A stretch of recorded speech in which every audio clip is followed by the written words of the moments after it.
friends, welcome back to my channel. And we kind of have a weird background today because, as you can tell by the title of today's video, we are going to be doing the try a chapter tag, and this is going to be two parts. So this first part, I'm going to pull off books that I'm interested in reading, and then the second part, I'm going to read it in a reading vlog that will come after this video. So we're gonna go through my shelves, we're gonna see what I feel like reading right now, what sounds good, and then we're gonna try a chapter of each and go from there. It's pretty self-explanatory. So let's take a look at my shelves. Okay, so the way that my shelves are organized right now, because it changes all the time, is genre and then alphabetized within that. So this is YA fantasy, this is adult fantasy, then we have romance, below that is more romance into like fiction-ish, and then below that is my manga. First up, we have on this shelf, I have read all of these books. So we have this series, the Nevermore series, we have Six of Crows, the Holly Black series, and then we have pretty much my Cassandra Clare collection until we get all the way down here, which is the end of my YA fantasy. So we have like the whatever they're called, Serpent and Dove series right here, which I have read all of them. So right here we have this trilogy, which I don't know completely what it's called. The first one being The Last Magician. It's The Last Magician series is what it said. This is like a steampunk fantasy about a girl who can time travel and magic books and curses and stuff like that. It's pretty good. I think I gave the first one 3 or 4 stars. And then I haven't finished the series. I don't know if I'm 100% in the mood right now, because that would involve me having to reread the first one. That's probably a no for me. So then we'll just go down to the shelves after that. Okay, so I haven't finished any of these except Elantris and Mistborn. So the first one that we have is Spells for Forgetting, and this is the Fairy Loot adult selection. So when she's a teenager, her high school love is accused of murdering her best friend. Like, they had planned to run away together. Instead, she ends up staying in this tight-knit community steeped in folklore and tradition, ruled by the seasons and ancient superstitions. She returns 14 years later to bury her mother, and then there's like a witch hunt out for him, I guess. I am interested in this for sure. Like, I love mystery. I'm loving mystery more and more every day, and I'm interested to read this because I haven't read anything by this author, but I think she wrote Fable, which is a YA that I was interested in reading back when I was reading YA, which I'm not really anymore. Excuse the jets flying over my house. I live next to an Air Force base. And so I am interested in reading this. So I think we're gonna put it as a possible. We have City of Dusk, which I got 241 pages in, and I decided to DNF it to pick up the audiobook, and then the audiobook came through my library and I didn't read it. So this was kind of, it's like a fantasy that follows a bunch of different points of view, and I don't remember exactly what their magic is, but I know one of them has death magic or something like that, and it was just not very well plotted. So I'm not really interested in reading this. I don't really feel like reading the next book in this Mistborn trilogy. So next up is Poster Girl, which is another Fairy Loot. This is a dystopian. This was like their most recent, I think, October pick. This is about a woman who has been in prison for 15 years and something to do with like a Big Brother-esque delegation or something like that. I am not a huge dystopia fan, so this doesn't have the most appeal to me, but I am interested to see how I feel about it just like to see if down the road I maybe want to pick it up. So we're gonna put it on the TBR just to see if I like the first chapter. It's really short and I wouldn't mind reading it. I'm just not a huge dystopia person, but we're gonna add it to the TBR. So this next shelf, I have read everything. Can you even see that? My desk is here, so it's like super hard to navigate. So everything on this shelf I have read except A Court of Silver Flames. Is that what it's called? But I'm rereading the ACOTAR series to read this. So, not gonna read that. And I also haven't read the final 2 in George R.R. Martin's series. Storms and Swords, or Swords and Storms, whatever the hell it's called. Storm of Swords, Game of Thrones. This series, I haven't finished it, but again, I'd have to go back and read the first 3 to read the last 2. So, I'm endeavoring to do that one day, but that day is not today. Alright, so next up, this shelf, I have not read this trilogy by Robin Hobb, but in the, like, Robin Hobb lore, this is not one of the first series I should start with, and I don't have the other series I should start with before I get to this one. So I'm not reading that. Have read that, haven't read Nevernight. I got, I thought my bookmark was still in it. I annotated up until like 100 pages, and I want to read it one day. It's just not like a very big priority book for me because like I don't love him, and I just feel kind of meh about it. Like it's one that I will have a craving to pick up one day, and then I'll just pick it up. Next up we have Babel, which is also the Fairy Loot edition, stunning edition. And I am pretty interested in this. Obviously, if you're on the Bookternet, you have heard, you know, fantastic things about this. So I am going to add it to the TBR. It's like a dark academia, something to do with language and colonialism and stuff like that. So we're going to add it to the TBR, read the first chapter, and see how it goes. And then the rest I've read. I've read The Poppy War, and I've read those 2 ACOTAR books. Okay, so this is the last shelf, and then we go down to my romance section. I have read The Assassin's Apprentice. I haven't read Her Majesty's Royal Coven. This is, oh shit. This is another Fairy Loot edition. I really don't read my Fairy Loot editions. But I'm excited to read this. I think this is sapphic, and it is about a royal coven. So this is definitely getting added to my TBR. Honestly, I haven't heard anybody talk about it. So if you love it, let me know down in the comments. I have read the series, the Davabad trilogy, loved it. One of my all-time favorite fantasy series. Read the Atlas 6, loved it. Read the Book of Night, did not like it.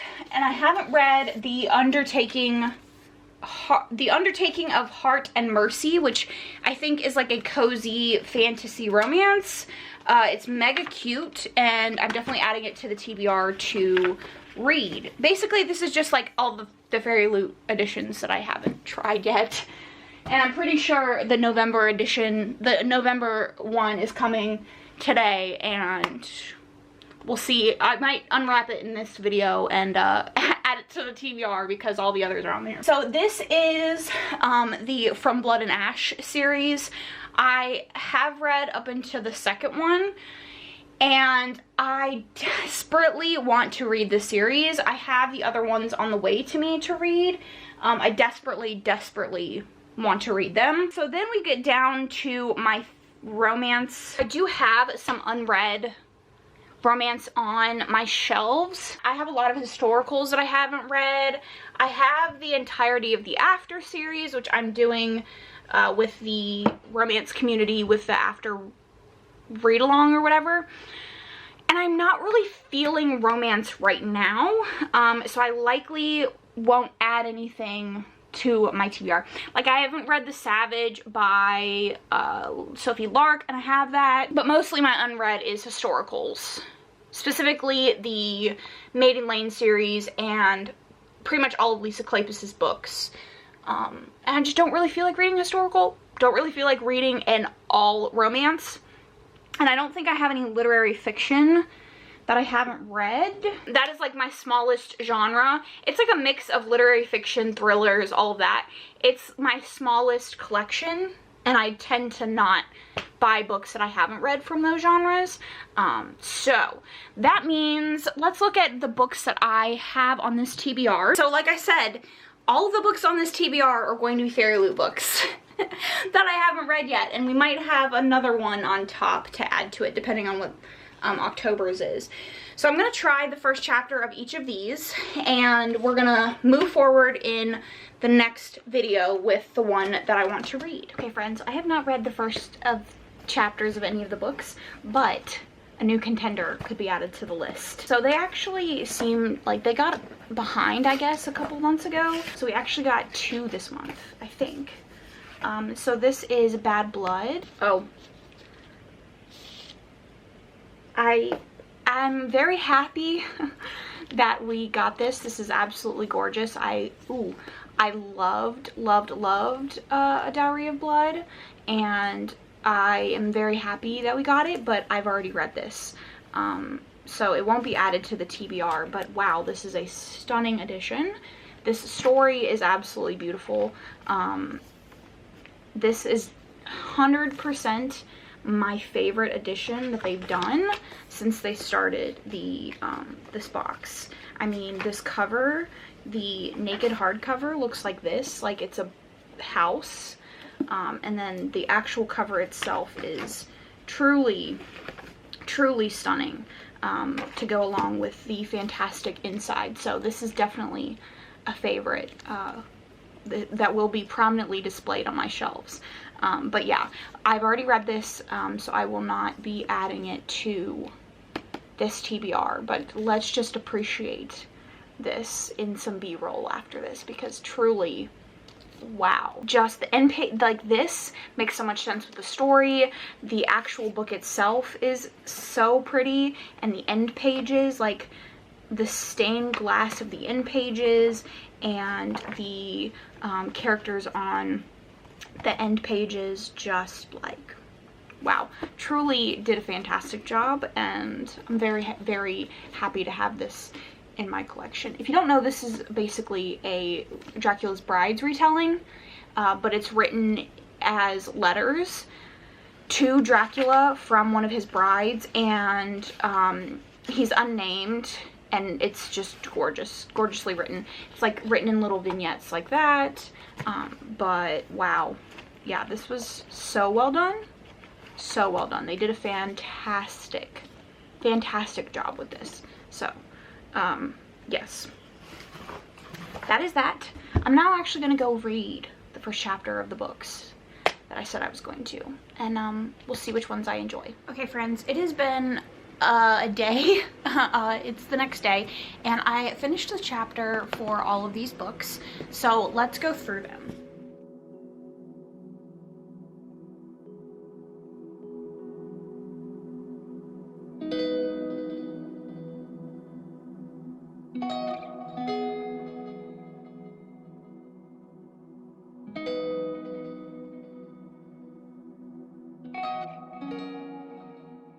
So first up is the first chapter of Poster Girl, which was 20 pages, and the first line is, "When she thinks of the time before, she thinks of the photo shoot."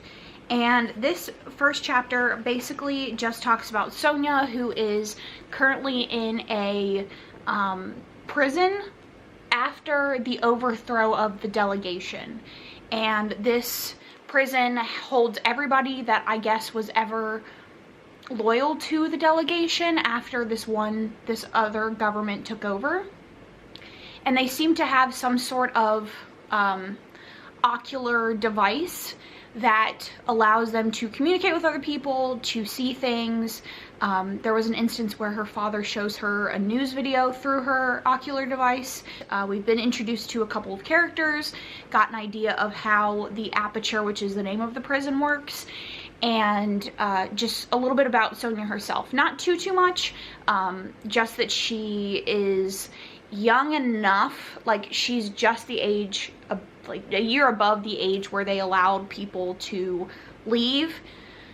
So like if they were 16 or younger, they got to leave the aperture because they were like too young after the government was overthrown, I guess. When the government was overthrown, rather. And that's pretty much it. We haven't seen where the plot's gonna go. We just know that she is there, she's the youngest, and she's part of she lives in a section of the aperture that is all like people who've lost their spouses. And there's like a trading system, there's a market, all that kind of stuff, and she like fixes things for other people. It was fine. I'm not a huge dystopia person. This gives me very much 1984, which I do love that book. Her writing is very plain, and I don't know if that's because the character herself is very like emotionless or not, but it's just very like matter of fact, and I don't love it. So if I had to give it the first chapter a star rating, I would say like a 2.5. Not the best.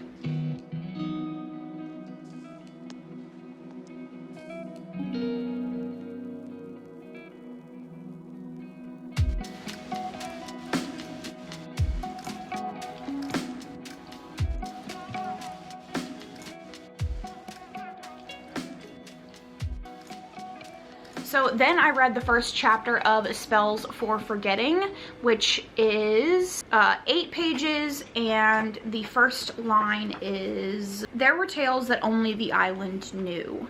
And this first chapter follows August, who is going back to this town called Sorcy Island, I think is how you pronounce it. And something happened when he was a kid that made him and his mother leave the island, and they haven't discussed it since.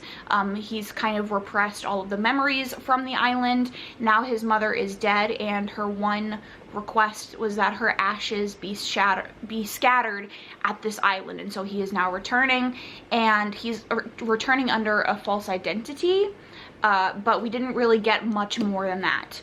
I would say this is like a 3. I do enjoy a good mystery. I'm interested to see where this is going, and the writing is not terrible, but it's not like, not 100% like I have to continue this.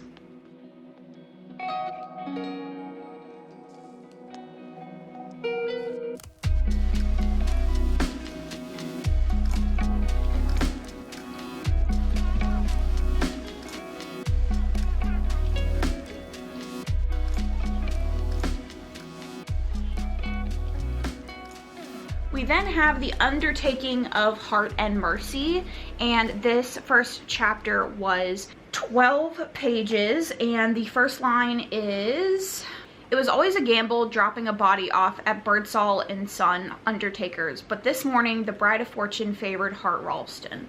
So this first chapter follows Hart, who seems to be some sort of like paranormal marshal. And so he opens the book having killed something, and it doesn't have a tag, and so he takes it to the other main character, Mercy's family's undertaking, or undertaking business, I guess, and they have sort of an antagonistic banter back and forth, and then he, you know, gives the body back, and or gives the body to her, and then he goes back to his station, and his chief is the person, used to be his old partner, and she's now acting as if they're not as close as they once were, and she like grills him about living in the stables, or like a cabin on the grounds of the station. And this was, honestly, it was funny. Like, the interactions between Mercy and Hart were funny, and the writing is very witty, but it's also kind of sad, kind of melancholy, because Hart seems to be very alone, and both the interactions with his chief and Mercy kind of take an emotional toll on him. So it was a little bit pulled on my heartstrings, but this is definitely like a 4. The intrigue here is high. I'm interested to see what sort of like magical creatures we have going on. We had some sort of like water mounts that he was going to ride at the end of the chapter, and I'm interested in the world itself and his relationship with Mercy, and Mercy's, you know, what Mercy has going on. I would say this, of the other 2 that I read, was like the highest, like a 4, intrigue level for the first chapter, and the writing was fun.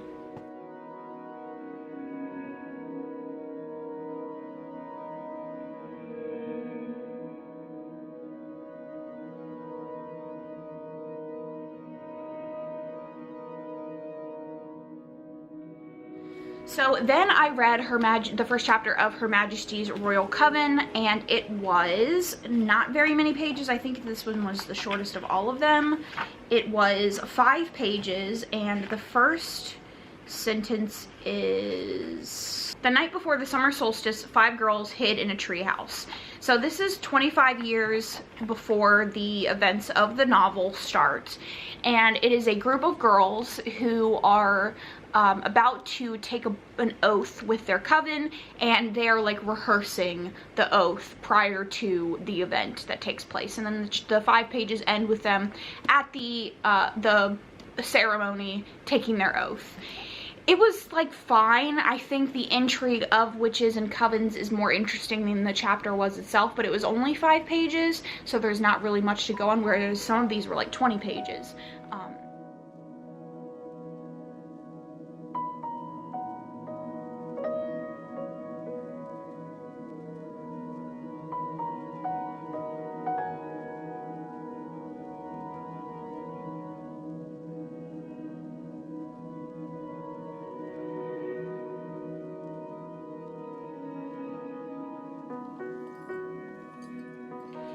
And then the last chapter that I read was Babel, and this was it was 18 pages, and the first line is, by the time Professor Richard Lovell found his way through Canton's narrow alleys to the faded address in his diary, the boy was the only one in the house left alive.